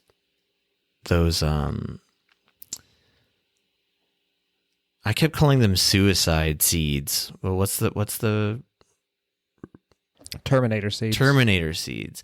Believe there's some connection between Gates and those, and like he had like some vested interest in.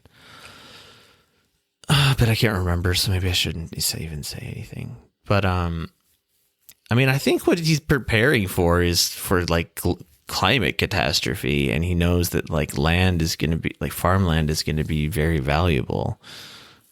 I mean, he's smart. I'll give him that. If I had unlimited resources too, maybe I would also try to own the world. He gives a lot of money to MSNBC, and they do a lot of fawning, feel good stories about him there. But that's just a coincidence. So what did we learn today, Jason? We learned that everything is still hopeless. That no matter how hard we try, we can't get good things. And that Garth Brooks is still playing concerts. Hell yeah. I wish it had been Chris Gaines. Do you remember when he had that evil persona? That's what I just said. Oh, that's Chris Gaines. I always got that confused with Stephen King's evil persona. Richard Bachman? Yeah. I think that's just the pseudonym he used for like books that he didn't think were that great. I think that's what it was. I could be wrong about the motivation, but like I do know that the Running Man, that got turned into that movie with Schwarzenegger. That was a Richard Bachman book or novella or something. Okay, one last thing, just so I can throw all these notes away forever. Okay. So in the stimulus bills, you know how they say there's like giving this big percentage, big chunk to small businesses. Apparently, and this should come as no surprise, majority of that money did not go to small businesses, rather went to giant businesses. And some small business owners got either zero or literally $1. There's a whole article in the New York Times about it. Meanwhile, giant corporations got trillions. It says 83% of small businesses got zero. 83%. Is that it? That's all.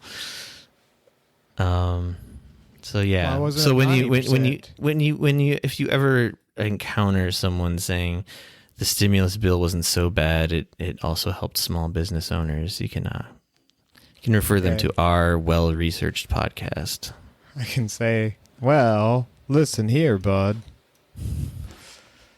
Yeah, no, it's messed up.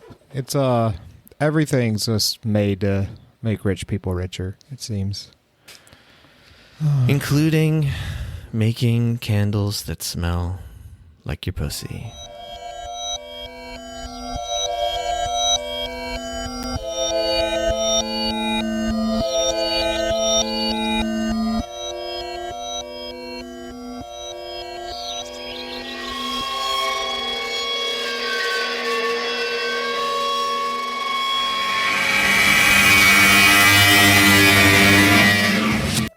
So, here's my recommendation. Speaking of Bill Gates, I almost hate to recommend this. Not the biography. The biography of Bill Gates. No, if you play games right now, the Xbox Game Pass is $1 for a month, and you can cancel right after, but it has 100 games to play. They're fun. No, I don't like that recommendation.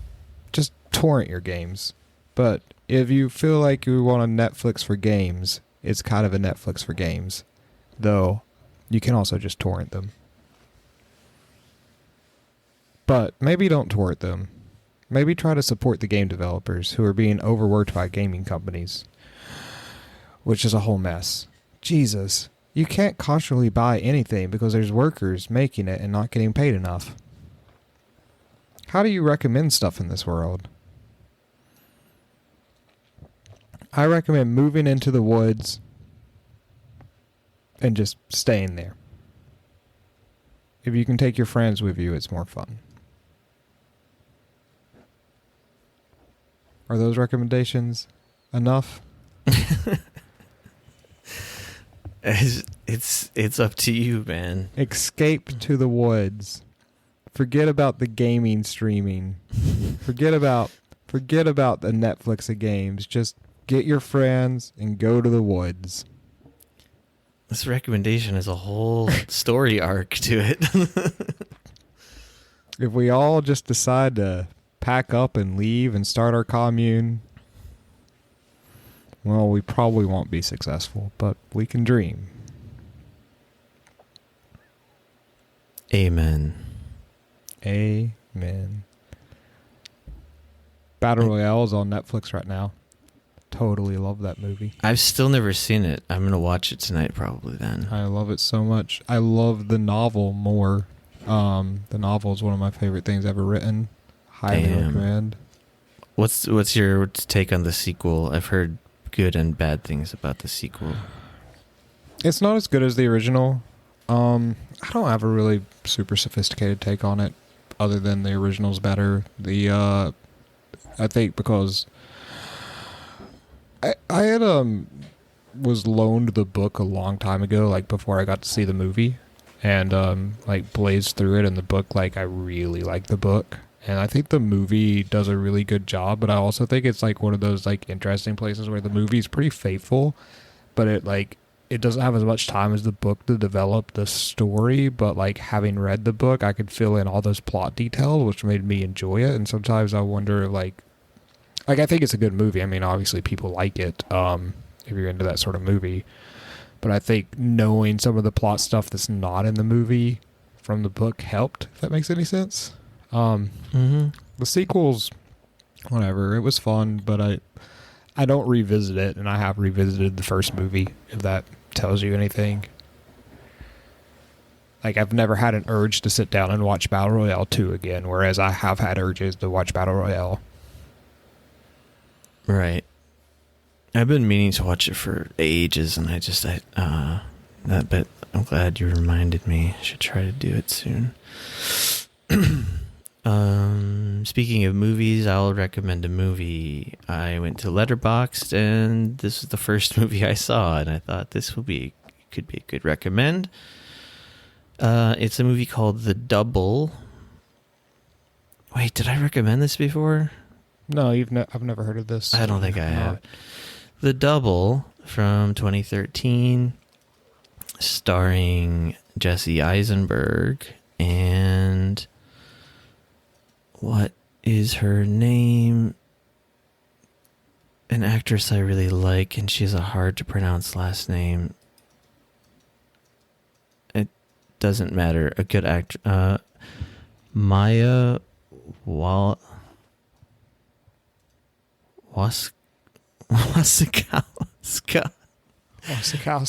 No, that's not right. It's some whatever. She's good. She was in Park Chan-wook American film. What was his American film? Damn it. I can't fucking think of anything now.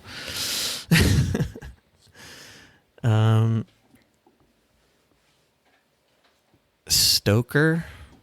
Oh, I heard about that, but I never watched it. It's actually not that great, but she's a good actress. Anyway, this movie, The Double, stars those two, and I wrote a brief review of it on Letterboxd, which I almost never do, but for some reason I did for this whenever I watched it in 2014. Wow. God, it doesn't seem that long ago, but it is. I wrote, it's a fully entertaining, serious / hilarious, surrealist / realist, and still yet very unique mashup of some of my favorite filmmakers in descending order. Terry Gilliam, Charlie Kaufman, and a few little bits of Guy Madden and Wes Anderson. It's dark and fiery as hell and as bright and shiny as a cartoon cumulus cloud floated over a clear blue sea. And reading your own writing out loud is illuminating in a bad way. Reminds me of poetry nights. Not that, there might have been a time or two that I decided to do a poetry night. That was different Jason, different time in my life. So embarrassed. Why am I admitting this on the podcast? It's cathartic. Get it all out. Just get it out there. All right, next episode, just I once poetry. Stood on a stage and read a poem, or 2 or 3 poems, of my writing to a bar full of people. Jesus Christ, university was a weird time.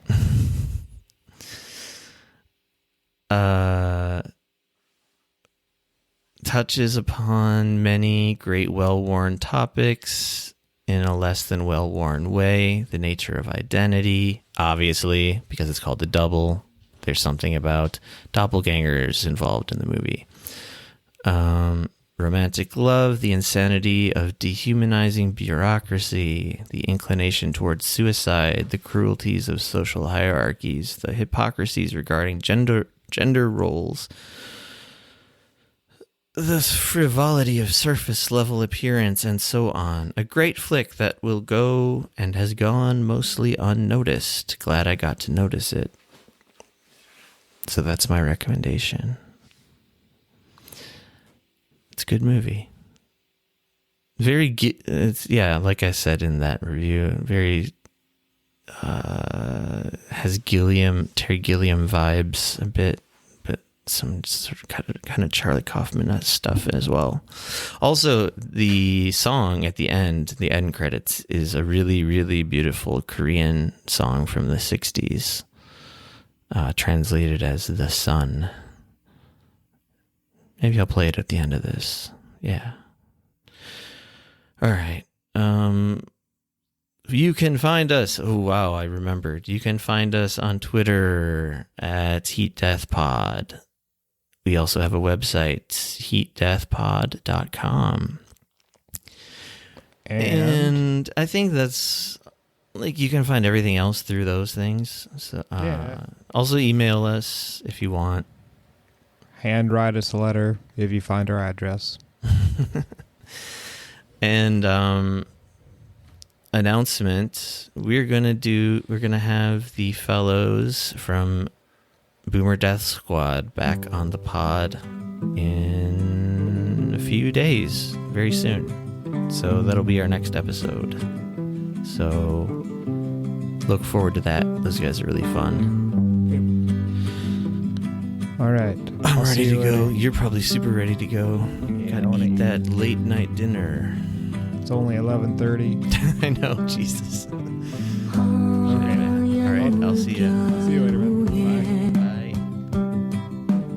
Bye.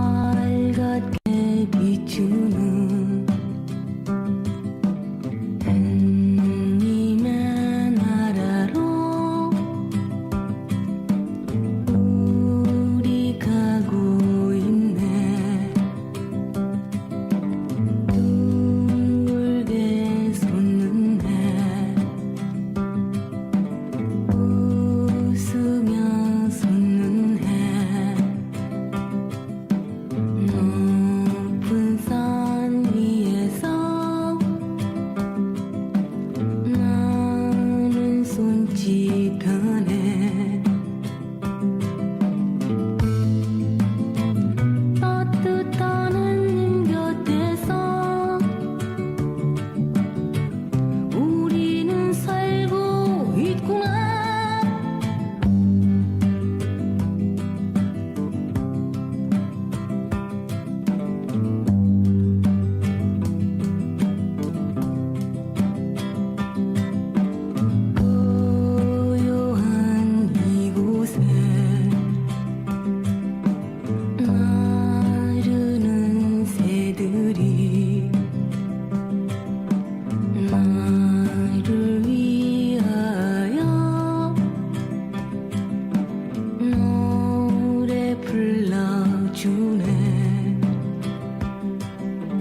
The first voice recording was made in 1860. It was a 10-second fragment of the French folk song Au clair de la lune recorded by inventor Edward Leon Scott de Martinville. But who will make the final voice recording and when? What will it be? Who will hear it?